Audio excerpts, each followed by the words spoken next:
Hey guys, muna itong sulod sa itong napalit guys.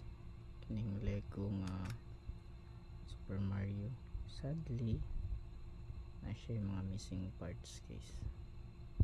So maybe makakita rata parts na sulod.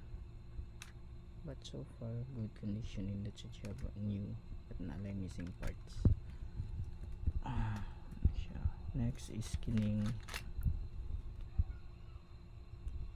vintage nga Arali 2010.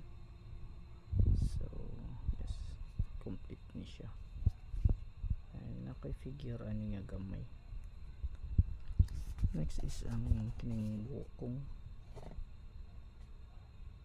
the Black Myth of Goku. So kung gablihan na ni siya guys, ano yung card niya mo ni siya silid, naraguan siya guys, resin siya bugat. Nice siya.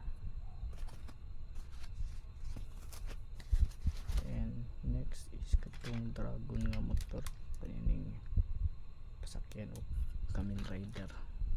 And kinikita naman ni Cabbage Patch Kids, kini lang Sailor Moon na symbol na nato, kita na ano kita na mo ani. So katong mga Gundam yun sila guys ha, Gundam Wing ni sila, Gundam Wing, Tolkis, Sandrak, o kadtong Kawufei.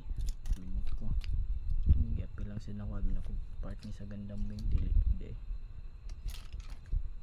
Then ang kadtong Zoids guys kay mauro niyang parts but nasa kuing ani kuhaan na lang atong parts. And itong mask. And that's it for this video guys, salamat sa pagtanaw.